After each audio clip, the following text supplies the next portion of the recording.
Good morning. We are at the midpoint Wednesday of the 33rd week in Ordinary Time. And of course, this particular week brings us to the following Sunday, which is the last Sunday of our church year of grace and favor from the Lord. And it's always celebrated as the solemnity of Christ, the King of the universe. You will notice that the readings, and especially the gospel the church chooses for this Sunday, remind us all of a couple of things. And that is the end of the world and the final judgment, which Jesus was very clear about revealing to us what will take place when he lived among us on earth. And it's that very familiar gospel where Jesus is speaking of that final judgment and using himself in the person of his brothers and sisters as the standard by which each and every one of us will be judged. And it's ultimately in our lives. We don't get to heaven or we don't go to hell based on our intentions. It's what we do and what we fail to do, intentionally so. And so it's kind of a conscience or a life check for each of us, but it's also a reminder of just how good and merciful God is to each of us, that he gives us in our lives sufficient time to be able to know and do what is morally good, and to be able to recognize and reject and not do what is morally evil. But we can't do it on our own, of course. We must have God's grace, which he gives us abundantly and constantly through the church, especially through the worthy reception of the sacraments. We receive God's graces through our private and communal prayers as Catholics. We receive God's graces when we perform those good works of spiritual and corporal mercy.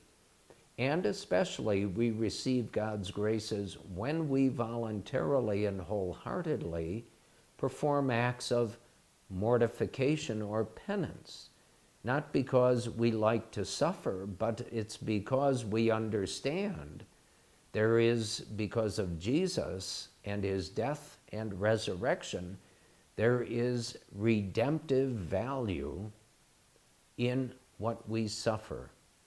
And it's through God's grace, of course, that we not only know this, but that we can bear our sufferings and grow in virtue, in that holiness of life which each and every one of us is called to.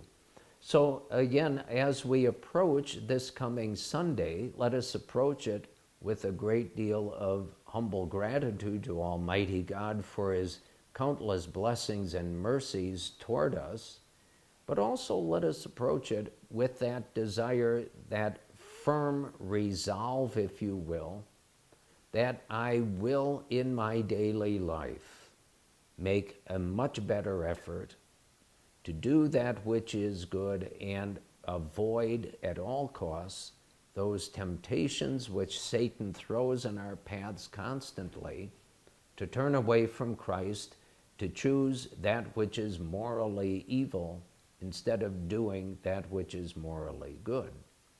And then, of course, that last week of our church year, we then approach the first Sunday of Advent with a wonderfully transformed, if you will, mind and heart, and that openness, that willingness to do what the clarion call of Advent and St. John the Baptist is, that we are to prepare the way of the Lord. In other words, get rid of those obstacles which nag us and follow us so often and distract us from doing what is good and lapsing into those sins of commission or omission.